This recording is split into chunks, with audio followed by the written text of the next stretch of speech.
Bien, buenas noches, gracias por la asistencia y continuamos el curso. Mm, Vamos a empezar con una oración. ¿Qué hacemos los cristianos en esta hora con Jesús de Nazaret? Lo hemos manipulado, lo hemos impuesto, lo hemos tergiversado. Jesús de Nazaret, hijo y hermano. Jesús de Nazaret, viviente en Dios y pan en nuestra mano, camino y compañero de jornada. Jesús de Nazaret, nuestro mañana. Jesús de Nazaret, nuestro mañana.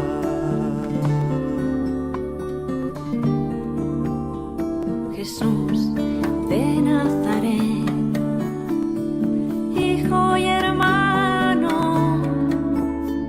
Jesús de Nazaret, viviente en Dios y pan en nuestra mano, camino y compañero de jornada. Jesús de Nazaret, nuestro mañana. Jesús de Nazaret, nuestro mañana. ¿Cómo dejar de ser solo tú mismo, sin reducirte, sin manipularte? ¿Cómo creyendo en ti no proclamarte igual, mayor, mejor que el cristianismo?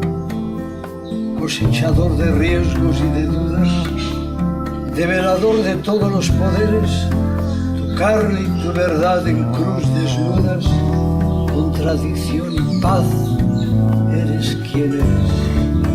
Jesús de Nazaret, hijo y hermano, viviente en Dios y pan en nuestra mano, camino y compañero de jornada, libertador total de nuestras vidas, que vienes junto al mar con la alborada, las brasas y las llagas encendidas. Jesús de Nazaret, hijo y hermano. Jesús de Nazaret, viviente en Dios y pan en nuestra mano, camino y compañero de jornada. Jesús de Nazaret, nuestro mañana. Jesús de Nazaret, nuestro mañana. Jesús de Nazaret, hijo y hermano. Jesús de Nazaret, viviente en Dios y pan en nuestra mano, camino y compañero de jornada. Jesús de Nazaret, nuestro mañana. Jesús de Nazaret, nuestro mañana.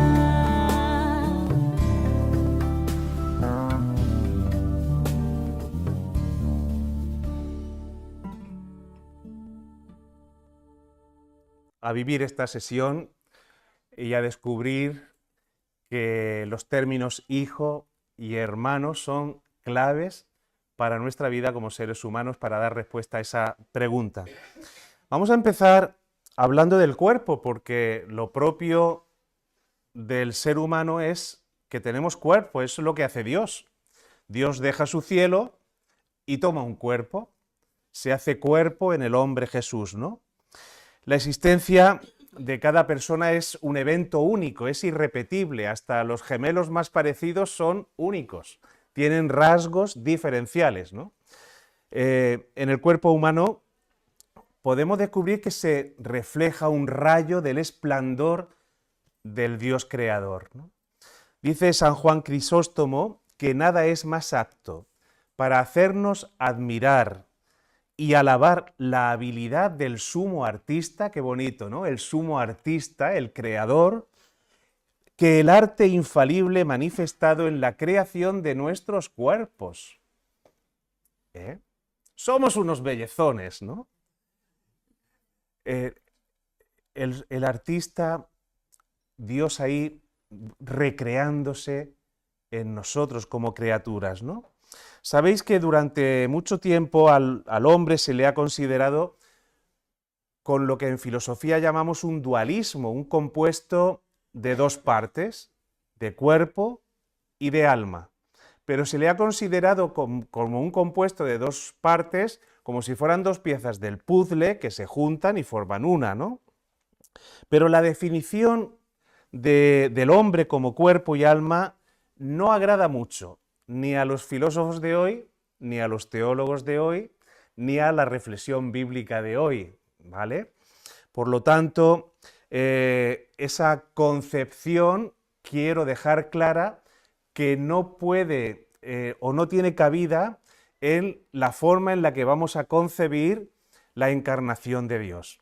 El Dios, cuando toma carne, no es que tenga un cuerpo y un espíritu y que se juntan, ¿no? El cuerpo y el espíritu en el hombre no son dos entidades distintas, independientes, la una de la otra, sino que más bien son lo que Aristóteles llama coprincipios de una misma sustancia. Esto es un término muy filosófico, pero bueno, coprincipios, algo que va junto, son inseparables. Ambos no se dan ni pueden darse por separado, son referenciales. Un cuerpo sin espíritu no es un cuerpo humano y lo mismo decimos de lo contrario. Un espíritu sin cuerpo no es una persona humana, ¿no? Ambos, por tanto, caminan juntos en unidad de ser, en pasiones, en acciones, en hábitos. Hasta hace poco tiempo, los que sois más mayores, posiblemente lo vivisteis de una forma mucho más acuciada que ahora. El cuerpo suscitaba sentimientos de muchísima desconfianza e incluso de amenaza, ya que se asociaba a la sexualidad, al sexo. Es verdad que, por desgracia, hay tendencias a centralizar toda la sexualidad en lo que es la genitalidad, pero el sexo es mucho más amplio, ¿no? Y por lo tanto se consideraba la sexualidad como un mal, y de ahí todo lo corporal era negativo, era pecaminoso, ¿no? Del mismo modo, esa actitud negativa se extendía a las demás realidades corporales y materiales, ¿no? Bien, pues la moderna antropología filosófica y la antropología de corte cristiano ha conseguido recuperar el concepto como algo que es fundamental para explicar y para entender al hombre en su totalidad, considerando el cuerpo no como algo negativo, sino, como decía San Juan Crisóstomo, pues como el lugar donde Dios ha querido realmente cómo Dios ha querido hacer a su criatura. El cuerpo no es algo externo, negativo y peligroso, sino que es la expresión de la persona en su totalidad, como un modo fundamental de ser y de expresar la propia vida personal. Es un hecho de experiencia que el hombre se nos muestra como un espíritu, a ver, seguimos, espíritu encarnado, pero las dos cosas, o como un espíritu corporalizado, pero las dos cosas, no las podemos separar. O hay autores que hablan de un cuerpo espiritualizado. De aquí que más que hablar de cuerpo pura y simplemente, hablemos en filosofía de corporeidad. A mí es un término que me gusta mucho en el sentido de que el cuerpo afecta a la totalidad de cada uno de nosotros. Es expresión del hombre real y es lo más originario nuestro. Pues vosotros, cuando habláis del ponente de esta noche, pues podéis hablar y habréis descubierto algo de mi yo profundo, de mi forma de pensar, de mi forma de sentir la vida. pero seguro que os viene a la imagen, pues, el cuerpo, esta cara que Dios me ha dado hasta con mis calvas, ¿no? El cuerpo, la corporeidad, incluye, por lo tanto, la unión total, inseparable, por igual, de cuerpo y espíritu. El cuerpo, por tanto, no es la persona. Yo no soy solo un cuerpo. Esto lo pone muy claramente de relieve la experiencia de la muerte. ¿Qué ocurre cuando alguien muere? Ahí está el cuerpo. Sin embargo, el cuerpo es un cadáver, aquello no es lo que nosotros hemos visto, con quien hemos convivido, a quien hemos conocido como una persona, ¿no? El cuerpo no es la persona. Sin embargo, nuestro ser, hombres y mujeres, consisten precisamente en una relación intrínseca entre nuestro yo y nuestro cuerpo, de tal manera que mi persona, mi yo, hace al cuerpo posesión suya, es decir, lo configura, se expresa en él. Pero la expresión posesión no es la más acertada, porque lo propio del tener, lo propio del poseer es la exterioridad.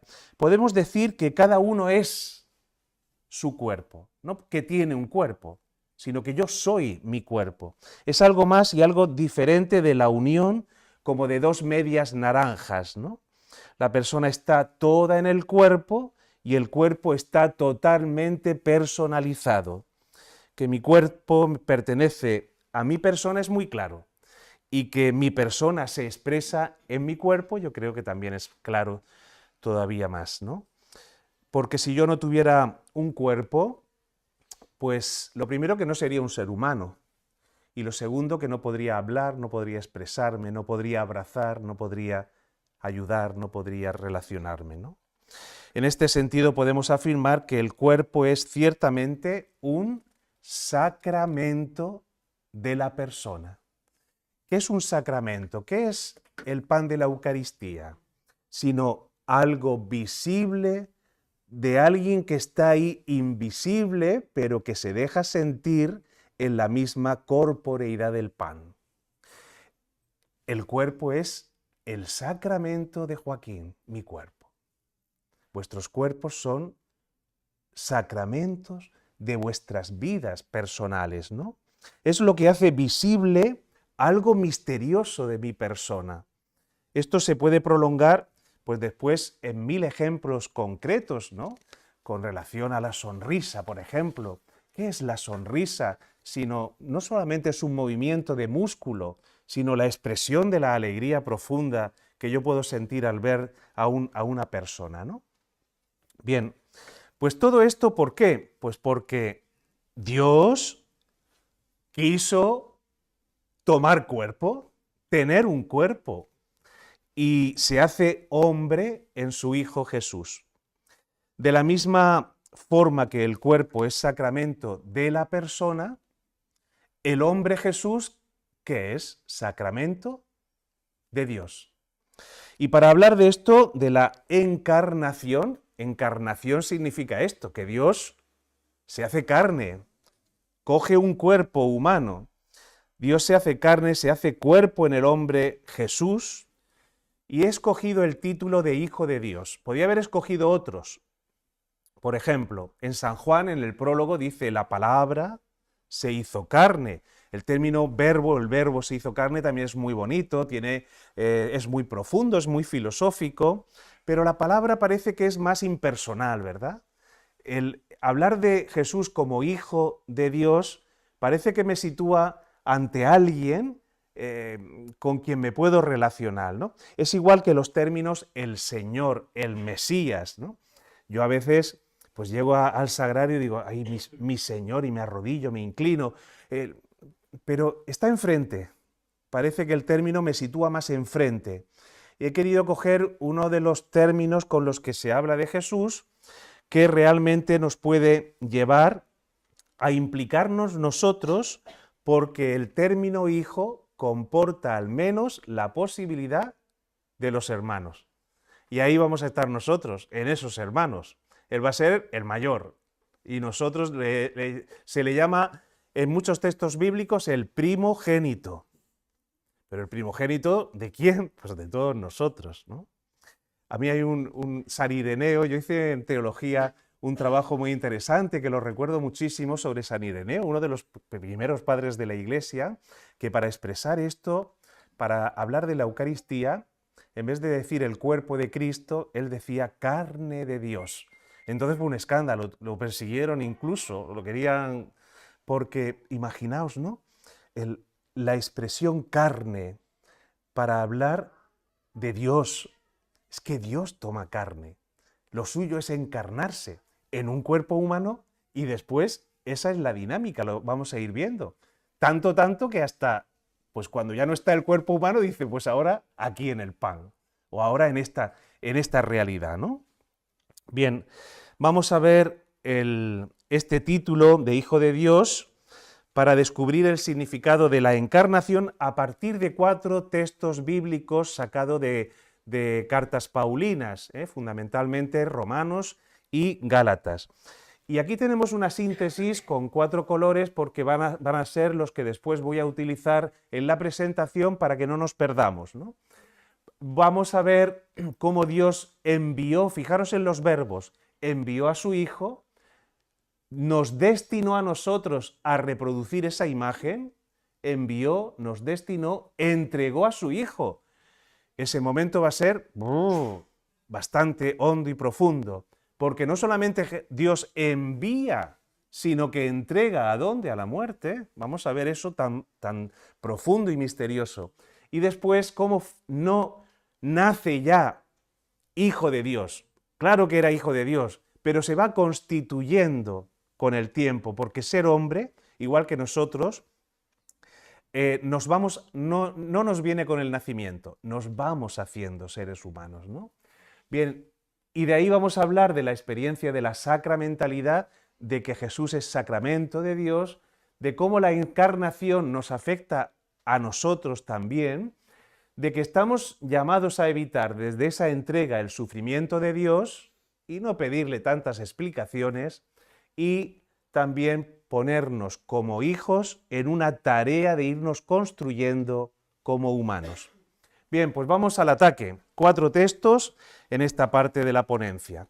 En primer lugar, la experiencia de la sacramentalidad. Dice el texto así: mas cuando llegó la plenitud del tiempo, envió Dios a su Hijo, nacido de mujer, nacido bajo la ley, bajo lo que como nacemos todo el mundo, para rescatar a los que estaban bajo la ley, para que recibiéramos la adopción filial. Y aquí nos está metiendo por medio, Los adoptados somos nosotros, pero Él envía a su Hijo. Con el término hijo se quieren expresar estas 2 cosas: que la relación de Jesús con Dios es la máxima posible, de tal manera que en adelante Jesús pertenece de tal forma al ser de Dios que es imposible hablar de Dios sin meter a este hombre concreto, sin aludir, sin tener presente a aquel hombre concreto que pertenece a nuestra historia, que nació de la Virgen María y que se llamó Jesús de Nazaret. Y con el término hijo también quiero expresar que esta relación supone un modo de ser de Dios y un modo de ser de Jesús. El ser de Jesús consiste en ser relación. Es decir, procede de un Padre, de Dios, y se da a los demás y al mismo Dios. Por lo tanto, el término de relación es muy bonito para descubrir el encuentro, la forma que tiene Dios y de Jesús de relacionarse y la forma en que Dios ha querido presentarse a nosotros como ser humano. Y esto es lo que llamamos sacramentalidad, que lo podríamos definir como la relación que se da entre 2 entidades que son distintas realmente, una de la otra, y que sin embargo una de las dimensiones fagocita, asume, recrea. ¿Qué hace el pan eucarístico? Una realidad que recrea, asume totalmente la presencia de Jesús. Ahí está, ¿no? La hace totalmente suya, pero son realidades distintas, ¿eh? Lo mismo, como decíamos anteriormente, que el cuerpo es sacramento de la persona. Pues Jesús, hombre, el Hijo, la encarnación de Dios, pertenece intrínsecamente al ser de Dios, y pertenece al ser de Dios como aquello en lo que Dios mismo se expresa, como Dios se quiere comunicar, se expresa, en lo que Dios se da. Igual que la persona se me hace accesible en el cuerpo, pero a pesar de todo, la persona no se desvela del todo, ¿no?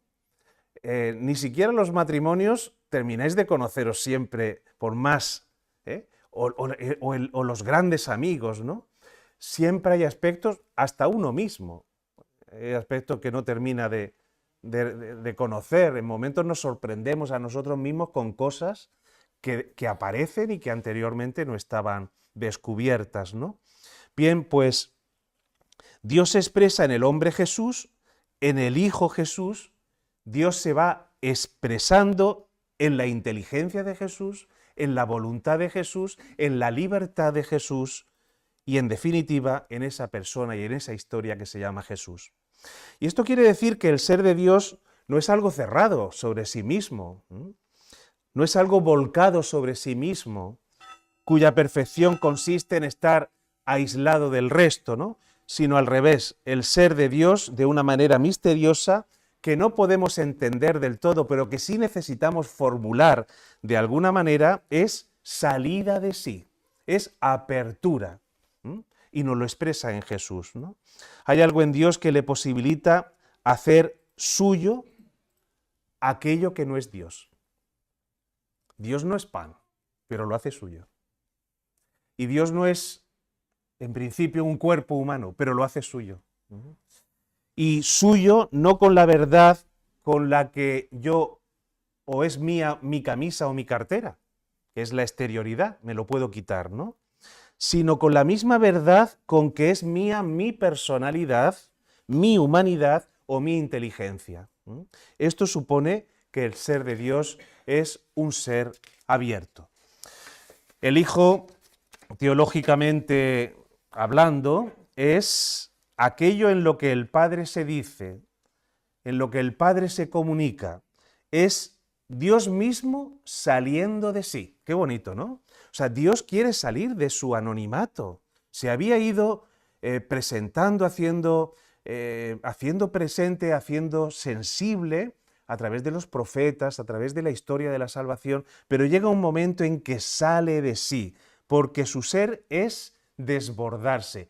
¿Qué nos pasa a veces cuando alguien está retenido en el amor y tiene unas ganas de darle un abrazo muy grande a ese niño, ¿no? Que está necesitado de desbordamiento, ¿no? Puede llegar hasta hacer propio aquello que no es Dios, porque es un hombre, es Jesús de Nazaret, pero Dios lo hace suyo.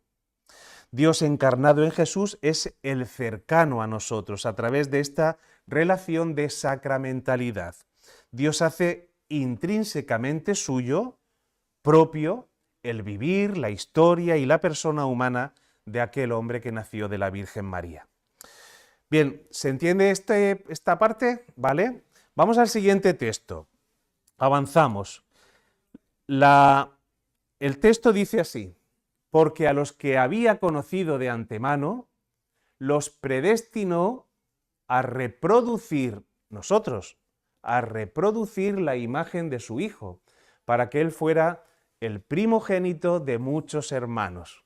Fijaos si esto nos va dando pistas, ¿no?, de cómo Dios nos presenta en Jesús una respuesta a la pregunta por el hombre. La expresión Hijo de Dios no afecta solamente a Jesús, no es solo propio de Jesús, sino que con ella, en este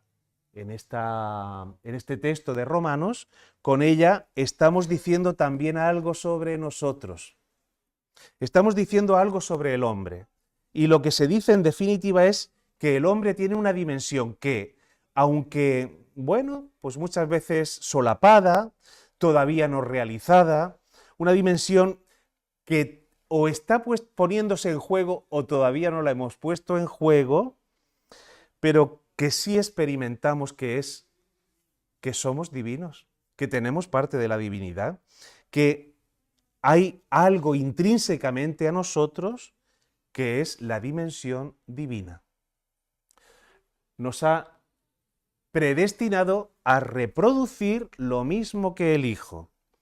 Es verdad que la realidad nuestra de hombres y mujeres la vemos y la palpamos cada día, ¿no? En momentos somos insoportables, somos egoístas, somos maleducados, somos poca cosa.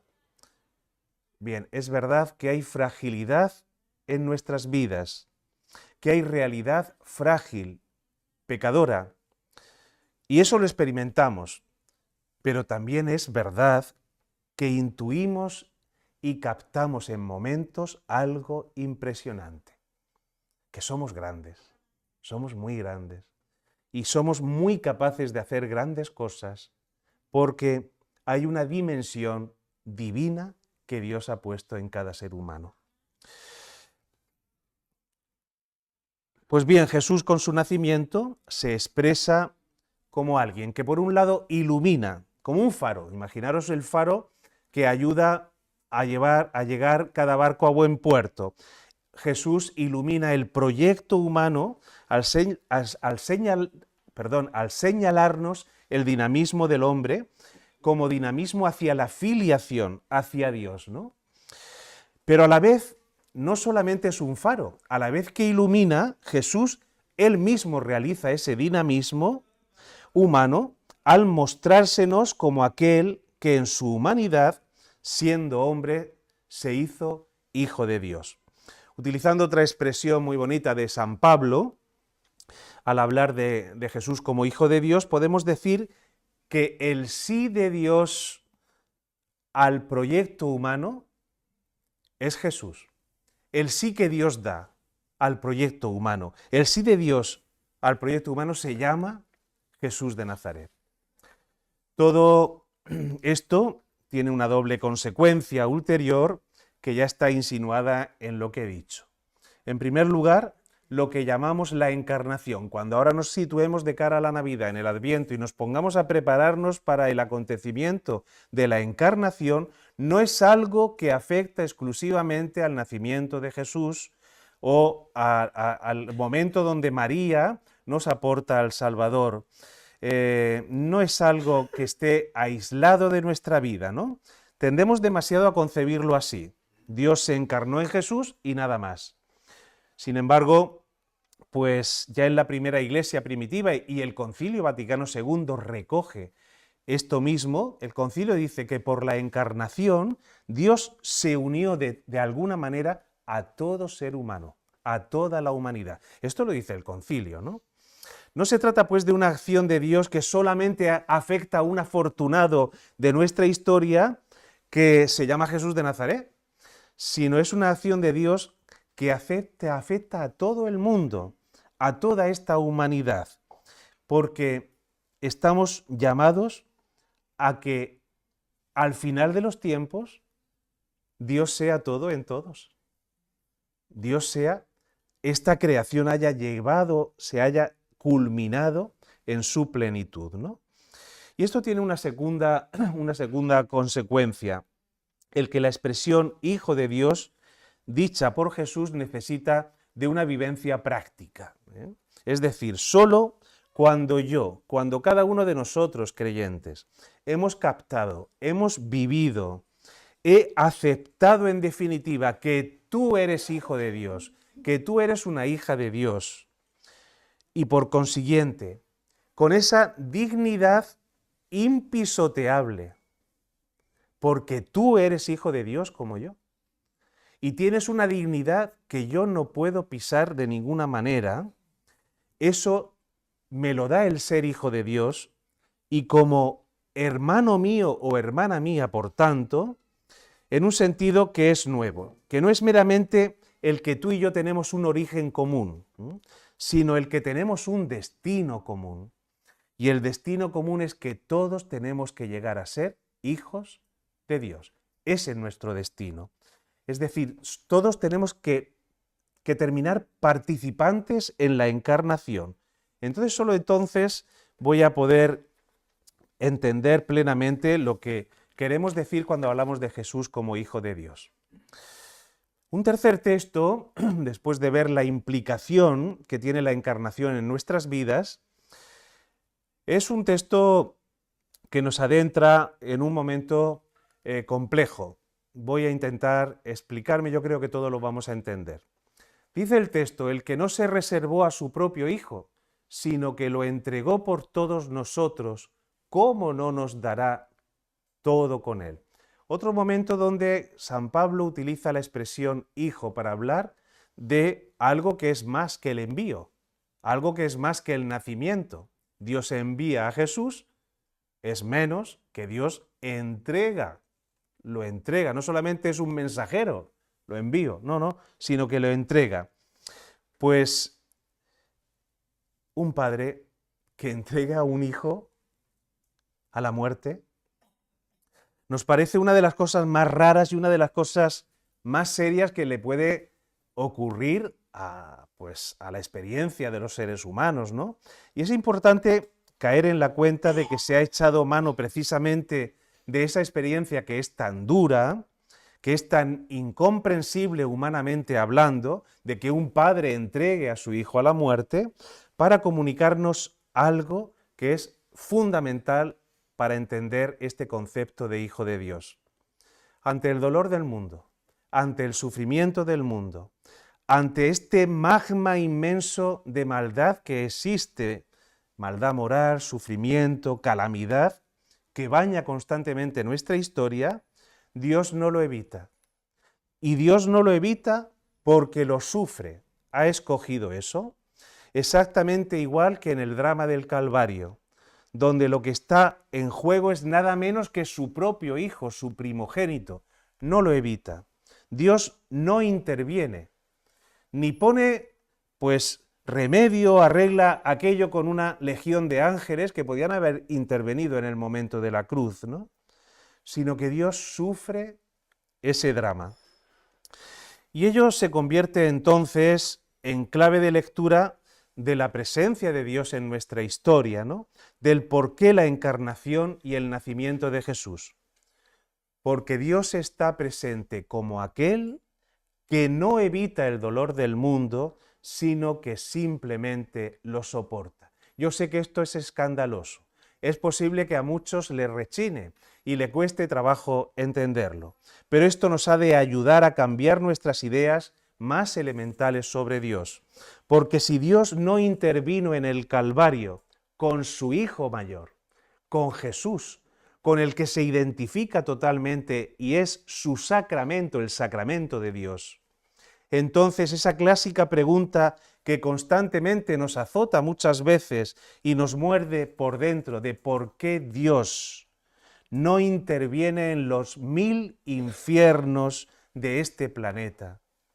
Esa pregunta no queda respondida, por supuesto. Permitidme que yo lo que aporte es que lo que queda es desautorizada. Queda desautorizada. Si no intervino entonces, ¿cómo vas a preguntar tú por qué no interviene ahora? Nos gustaría, pero es que no intervino entonces. Desde el Hijo, desde la encarnación de Dios, no podemos mirar a Dios como aquel que está llamado, porque a mí me interesa, a evitar el sufrimiento del hombre en el mundo, sino al revés.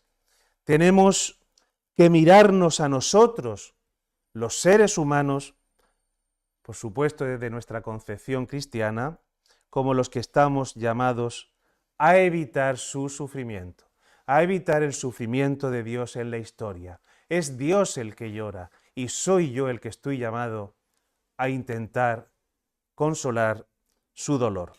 Aquí entenderemos todo aquello tan serio y tan cristiano de lo que hicisteis con uno de estos mis humildes hermanos, lo estabais haciendo conmigo, porque Él es el hambriento, porque Él es el sediento, porque Él es el que nos aguarda en el hospital para que vayamos a verle. no es mera y simplemente una especie de recomendación, ¿no? Como quien nos dice, oye, trátalo, te mando a mi hermano, ahí, doctor, te mando a mi hermano, que tú que eres mi amigo, trátalo bien como si fuera yo mismo, ¿no? No es una recomendación. Es que toda la cantidad de injusticia, toda la cantidad de opresión, de sufrimiento que el hombre siembra en la historia, afecta verdaderamente a Dios.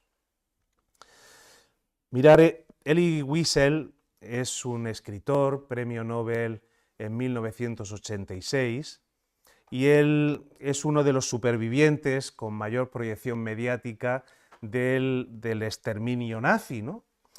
Y en una de sus obras, en una de sus novelas, una trilogía muy interesante, nos relata de manera novelada algunos de los innumerables padecimientos en los campos de exterminio, ¿no? En los campos del nazismo.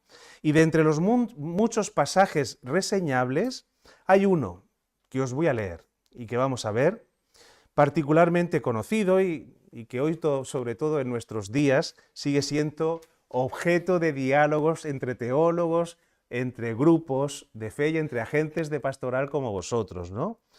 En enfrentadas consideraciones. Mirad, vamos primero a ver el texto, lo que ocurrió, esto ocurrió en la realidad, y vamos a ver cómo surge la pregunta que yo hoy desautorizo, ¿no? Lo leo tal y como está. Un día, regresando del trabajo al campo de Auschwitz, encontraron en el patio a 3 compañeros encadenados que iban a ser colgados, ahorcados, ¿no? Uno de ellos era un niño. Nada más entrar se les fue colocando con toda la parafernalia al uso para que presenciaran tan macabra ejecución. Momentos antes de ser ahorcados, los 2 adultos gritaron ¡Viva la libertad! El niño, en cambio, permaneció callado. Y en ese momento alguien que estaba detrás del autor preguntó, ¿dónde está el buen Dios? ¿Dónde está? Seguidamente se procedió al ahorcamiento del niño y de los 2 adultos, retirándoles las sillas a las que habían sido aupados. En el horizonte, comenta, el sol se estaba ocultando en medio de un silencio absoluto. A continuación comenzó el dramático y punitivo desfile de los prisioneros entre lágrimas y sollozos por delante de sus 3 compañeros. Cuando le tocó el turno a él, los adultos ya habían expirado. En cambio, el niño seguía agitándose, aún vivía, y así estuvo media hora, luchando entre la vida y la muerte, agonizando hasta morir, lentamente asfixiado a causa de su escaso peso. En ese momento, Wiesel volvió a escuchar detrás de sí la misma pregunta de hacía unos minutos. ¿Dónde está Dios? Sentí, recuerda él, una voz que saliendo de mí respondía, ¿dónde está? Está ahí, está colgado ahí de esa horca. A Dios se le encuentra donde el hombre no esperaría encontrarle. En lo humano pequeño, en lo humano frágil, en el sufrimiento del que sufre. Ahí es donde Dios se hace presente, es el lugar de la revelación de Dios, donde lo que nosotros oímos no solamente es el llanto del sufriente, sino a veces cuando sentimos compasión e implicación, es porque hemos escuchado el trueno de la voz del mismo Dios. Un poeta indio ha plasmado esto de forma impresionante. Atención los matrimonios, no os vayáis a alterar porque la frase es fuerte, pero ahora la explico. Decía este indio creyente, dice, yo esperaba encontrarte, Dios mío, en el cuerpo de mi amada, y tú me aguardabas en el cuerpo del leproso. Efectivamente, no es que el Evangelio, esa era la frase, no es que el Evangelio niegue sin más que amando al hermano querido, a la persona querida, a tu mujer, a tu marido, se ama a Dios, claro que sí, ahí está Dios esperándote, por supuesto, pero sí que lo somete a un test, el test de la autenticidad. Eso solo será verdad si incluye el amor por tu esposo, por tu esposa, cuando sufre. Ese es el test de la autenticidad. De las muchas personas que nos llegan a veces a los sacerdotes con realidades muy duras, recuerdo una que me impactó mucho, porque era una mujer con cáncer, madre de 2 hijos. Cuando vino a hablar conmigo ya de la quimio, llevaba el turbante, no tenía pelo. El drama de aquella mujer con la que dialogué durante muchísimo tiempo y después terminó confesando y comulgando, el drama de esa mujer no es que se moría, no es que tenía fecha de caducidad, no es que había pasado por la realidad durísima de ser, pues de haberle tenido que quitar sus 2 pechos, sino que el marido, cuando le cortaron el primero, no soportó aquel y se fue de casa. Ese drama psicológico, ese drama fuerte, desvela cuál es el test de la autenticidad. No es auténtica la amistad, ni es auténtico el amor cuando solo yo estoy, cuando la vida te sonríe. No, no es auténtico. Realmente el test de la autenticidad es que yo soy capaz de estar contigo porque te quiero. Eres mi amigo más cercano, eres mi esposo, mi esposa o alguien realmente importante para ti, para mí, porque estoy cuando la vida te derrota y soy capaz de estar junto a la cruz cuando la vida te derrota, porque ese es el amor por el que sufre. ¿Se ha entendido? Bien, pues termino con el último texto. Ser hijo, ser hombre, ser humano es una tarea que tenemos que ir desplegando. Dice, nacido de la estirpe de David, según la carne, constituido hijo de Dios en poder, según el Espíritu de santidad por la resurrección. Es decir, nace, pero se constituye más tarde, totalmente con el poder de Dios. Porque Jesús también se va haciendo hijo de Dios. No solamente nace, sino que se va haciendo. La filiación divina es algo que Jesús realizó a lo largo de su vida, aunque ya la tuviera desde el comienzo, ¿no? Y por eso ser hombre nosotros, ser seres humanos, es irnos haciendo hombres, mujeres, seres humanos, ¿no? Naturalmente que ya lo somos desde nuestro nacimiento, ¿no? Pero en nuestras decisiones de libertad, en nuestra voluntad, pues tenemos que irnos realizando como seres humanos, desplegándonos de alguna manera. Jesús pasa a ser entonces como la maqueta, a mí me gusta mucho esta imagen, la maqueta de lo que yo estoy llamado a ser. La maqueta. Yo, ¿cómo tengo que construir mi vida? Ahí está la maqueta. Ahora sé tú el arquitecto de tu propia existencia, ¿no? Y así es como lo proclamó Pilato, que nos decía Mercedes al principio.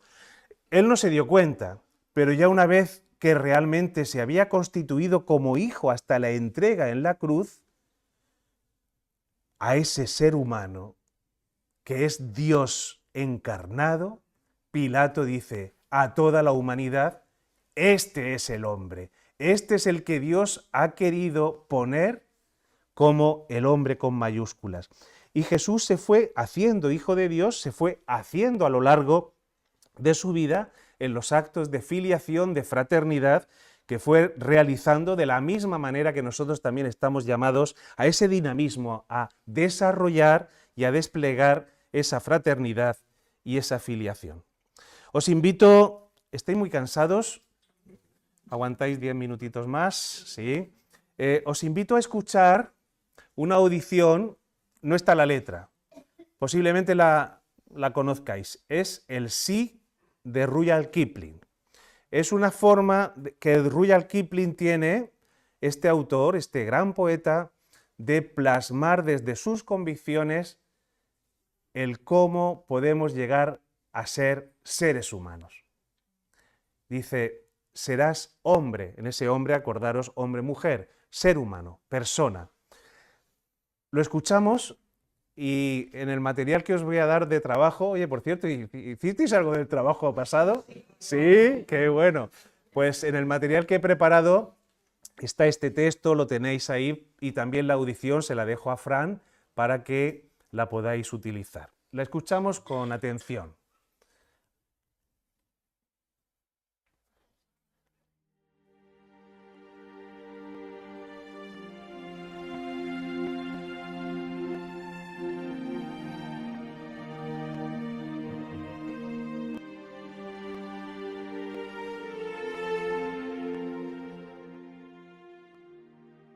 Si en tu puesto mantienes la cabeza tranquila, cuando a tu lado todo es cabeza perdida.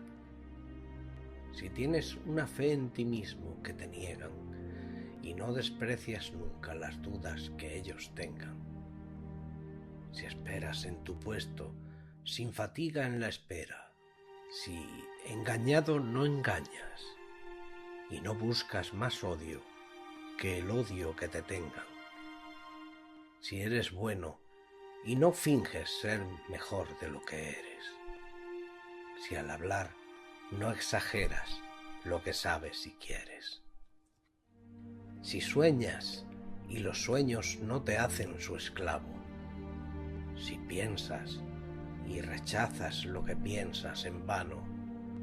Si tropieza el triunfo, si llega la derrota, y a los dos impostores los tratas de igual modo, si logras que se sepa la verdad que has hablado, a pesar del sofisma del orbe encanallado, si vuelves al comienzo de la obra perdida, aunque esta obra sea la de toda tu vida, si arriesgas en un golpe y lleno de alegría tus ganancias de siempre a la suerte de un día y pierdes y te lanzas de nuevo a la pelea sin decir nada a nadie de lo que es y lo que era, si logras que tus nervios y el corazón te asistan aún después de la fuga de tu cuerpo en fatiga y se agarren contigo cuando no quede nada,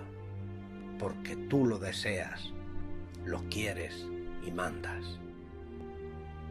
Si hablas con el pueblo y guardas tu virtud, si marchas junto a reyes con tu paso y tu luz, si nadie que hiera llega a hacerte la herida, si todos te reclaman y ninguno te precisa, si llenas el minuto inolvidable y cierto de 60 segundos que te lleven al cielo, todo lo de esta tierra será de tu dominio.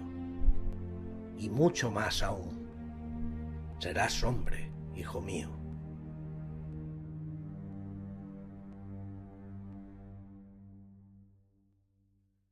Bien interesante. Aunque sea un minuto de nuestra vida, ¿no? En ese itinerario de coger esa maqueta, ¿no? E irla aplicando a nuestra vida. Es unas convicciones o concepciones de este autor, pero que nos pueden ayudar, ¿no?, a ir viendo cuál es también nuestro sí.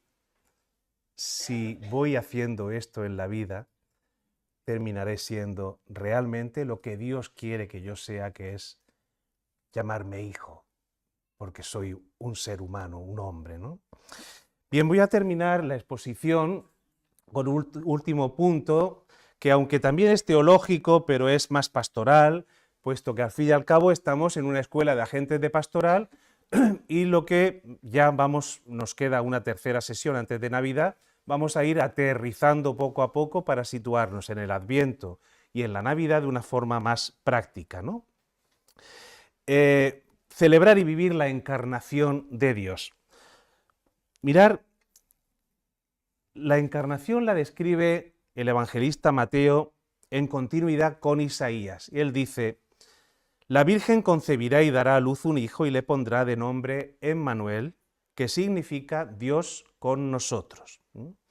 Según esto, en la encarnación que, atención, para mí la encarnación es el modelo pastoral de Dios. Atención los agentes de pastoral. ¿Cuál es el modelo pastoral de Dios? La encarnación. Hacerse carne. Y por lo tanto es el que nosotros, agentes de pastoral, tenemos que llevar a nuestra vida, ¿no? Bien, pues podemos descubrir varias cosas. Voy a utilizar esta parte también para hacer un poquito de síntesis de todo lo que hemos visto. La encarnación. Que Jesús es la imagen visible de Dios invisible y nos saca así de la perplejidad. Pero Dios cómo piensa, Dios cómo siente, Dios cómo es. Pues se nos da a conocer. Jesús es el sacramento de Dios según esa íntima vinculación de Jesús con Dios, como dije al principio. Que la encarnación, al asumir Dios nuestra condición humana, lo que hace es transformarla, haciendo que lo humano adquiera un valor divino. Nosotros no solamente somos seres terrenales, sino somos seres espirituales en este sentido, ¿no? Y esto es lo que hemos llamado proyecto humano. También que la encarnación es un momento del ir encarnándose Dios hasta la entrega total, y no solamente es cosa de Jesús, sino de toda la humanidad hasta que Dios sea todo en todos. Es el horizonte. Y que la encarnación, aunque yo no he tocado mucho el tema del tiempo, a mí en filosofía es un tema que medito mucho, que trabajo mucho y que leo mucho, puesto que me entusiasma, me apasiona, ¿no? La relación que hay entre el cronos y el kairos, es decir, entre el tiempo y la eternidad, ¿no? Pero desde que el momento en que Dios, lo eterno, se hace presente en lo temporal, está introduciendo en nuestra temporalidad un valor de eternidad. Nosotros somos eternos porque somos temporales, pero Dios ha querido aterrizar aquí para que nosotros, esta tierra nuestra, no solamente sea temporal, sino eterna, ¿no? Bien, sobre todo quiero resaltar estos dos grandes rasgos y terminar con una síntesis. En primer lugar, que la encarnación es la cercanía de Dios, el descenso de Dios. Rasgo número uno para empezar nosotros a aplicarlo para ir incorporándolo a nuestro proyecto de ser humano y como agentes de pastoral. El movimiento de Dios que se acerca a la humanidad en el Hijo es no el ascenso, es el descenso. Su forma de hacerse cercano es bajar, es descender. A mí me encanta la expresión de San Jerónimo que dice que Dios se anonadó. Es impactante. Anonadarse significa que se hizo nada. Y lo vemos reflejado en este texto, en este texto paulino, la carta a los Filipenses, en este himno cristológico que dice: Él, a pesar de su condición divina, no se aferró a su categoría de Dios. Al contrario, se despojó de su rango. Se quitó el manto de Dios, se despojó de su rango y tomó la condición de esclavo, haciéndose uno de tantos. Así, como simple hombre, atención, esta es la clave, se abajó. No subió, se abajó. Esta es la respuesta de Dios al movimiento de Adán. ¿Qué hace Dios? ¿Qué hace Adán? Representante nuestro, de cada hombre, de cada mujer. Pues Adán era como Nietzsche, me quito a Dios de en medio y creemos el superhombre, el ascenso. Esto es como lo de las escaleras estas mecánicas, ¿no? Si Dios su movimiento es bajar, baja por la escalera, y el mío es subir, pues podemos saludarnos, pero no nos vamos a encontrar en la vida, ¿vale? En el fondo todos llevamos dentro ese orgullo, ese engrandecimiento de Adán, llevamos dentro el primer Adán, ¿no? Nos gusta sobresalir, nos gusta quedar por encima, figurar, pero es que Dios se despoja de su rango y se hizo uno de tantos, ¿no? Yo cuando veo que el Papa Francisco, pues de repente, pues intenta en la curia eliminar la imagen del príncipe de la Iglesia, en el trasfondo está la teología realmente de este texto, ¿no? Bien, el descenso es el estilo de Dios. El estilo de Dios tiene que ser nuestro estilo, el estilo de un agente de pastoral, de un seguidor de Jesús, ¿no? Y lo va a ser si descendemos, si nos despojamos y desde la sencillez de nuestro barro nos entregamos, ¿no? Porque la encarnación es desprendimiento, es entrega. A mí me gusta pensar que el momento de la Navidad es como el primer momento de agacharse Dios a lavar los pies de la humanidad que después recogemos en el Jueves Santo. ¿Qué hace Jesús? Es el mismo movimiento, porque es, hemos dicho, la pedagogía de Dios en la encarnación. Y la encarnación es el descenso. Y Dios se agacha, se abaja a lavar los pies de la humanidad cuando en Nochebuena celebremos el nacimiento de Jesús, ¿no? Bien, en segundo lugar, para ir concluyendo, la encarnación nos revela el valor divino de lo humano pequeño. Es decir, es verdad, Dios nace niño, nace en una familia pobre, en un pobre pesebre, sin grandes alambriques, una situación como muy cotidiana o casi fuera de lo cotidiano, pero en el sentido contrario, ¿no? O sea, de la realidad tan dura. Pero ¿qué nos está diciendo Dios? Fíjate en el valor que tiene lo humano pequeño, lo humano débil. No vayas a buscarme en otros sitios, ¿no? Su encarnación es tal que uno de los modos esenciales de presencia de Jesús lo encontramos en este texto al que ya he hecho alusión antes, ¿no? Tuve hambre y me disteis, pero ¿cuándo te hicimos todo eso? Pues cada vez que se lo hicisteis a uno de estos mis humildes hermanos, ¿no? Por eso yo os invito a que le demos importancia al valor de lo cotidiano. Que le demos importancia, pues a esa tarea que a veces nos cansa de hacer la comida, de hacer la cama, la podemos hacer de cualquier manera, la podemos hacer bien hecha, ¿no? Porque la santidad va por ahí, ¿no? Dios quiere que las cosas que hagamos las hagamos bien, que hagamos bien lo que tenemos que hacer, ¿no? Bien, en cada instante de nuestra vida podemos darle a nuestros gestos sencillos, pequeños, valor de eternidad. Y quiero terminar, queridos amigos, con 3 adverbios. Creo que son los adverbios de Dios. Yo le llamo los adverbios de Dios. Son 3 los adverbios de Dios que tenemos que conjugar todos, que tenemos que vivir todos, que hacer nuestro todos. Abajo, cerca, dentro. No sé si los nuestros son lo contrario. Arriba, lejos, fuera. Fuera. Hemos de aprender a usar estos adverbios de Dios, ¿no? Dios mira hacia abajo, nos vio a nosotros y se hizo solidario en su Hijo Jesús. Si nosotros miramos hacia arriba, lo que es fácil que surja es la envidia, porque siempre vamos a ver a otros pues más sabios que yo, más importantes que yo, con más dinero que yo, con más sabiduría que yo, ¿no? Pero si nosotros miramos al lado, a los hermanos, y miramos abajo, es fácil que encontremos quien está peor que nosotros. Y cuando encontramos a alguien peor que nosotros, surge fácilmente la pedagogía de Dios, que es la encarnación, el desprendimiento, la entrega y la solidaridad. Mirar, Dios es un filántropo. Es decir, Dios es nuestro amante. Nos quiere con locura. Dios nos ama profundamente, ¿no? Y es el rostro que nos muestra Jesús de Nazaret, el que no se queda en su cielo, sino que se abaja, se hace cercano a ti y se mete dentro de nuestra vida y hasta en tu propio corazón si tú le abres la puerta, ¿no?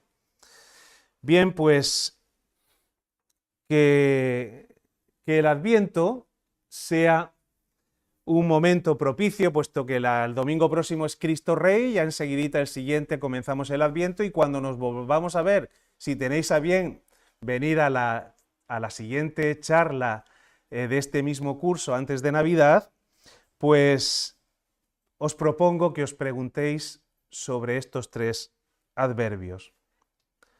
Abajo, ¿de qué posiciones, actitudes, ¿De qué burros me he montado o me he metido y estoy ahí y no hay quien me baje? Me tengo que bajar. Qué bonita forma de preparar la encarnación de Dios. Cerca. Si Dios lo que hace en la encarnación es el Dios con nosotros, que se aproxima, ¿de quién tengo que estar más cerca? Quizás me he alejado, quizás no estoy lo suficientemente atento, o de qué realidad tengo que estar más cerca. Y dentro, ¿dónde tengo que no quedarme ahí en la puerta o en el mirador viendo la procesión pasar? ¿Dónde tengo que involucrarme más? Pues que nuestra preparación a la Navidad sea en este sentido una auténtica encarnación, ¿no? Y un acoger en Jesús al hombre, hijo y hermano que nosotros tenemos que llegar a ser. El próximo día nos vamos a centrar en las tres grandes figuras del Adviento, que son los profetas, sobre todo Isaías, Juan Bautista y la Virgen María. Desde ellos también sacaremos pistas pastorales para contestar a la pregunta por el ser humano y para esa prolongación de la encarnación que nosotros hemos de posibilitar. Termino diciendo que me gusta mucho en la liturgia la expresión de alguna oración en Navidad que dice que Dios nació como cabeza. Es decir, Jesús es la cabeza. ¿Y dónde está el resto del cuerpo? El cuerpo somos nosotros. Está por nacer.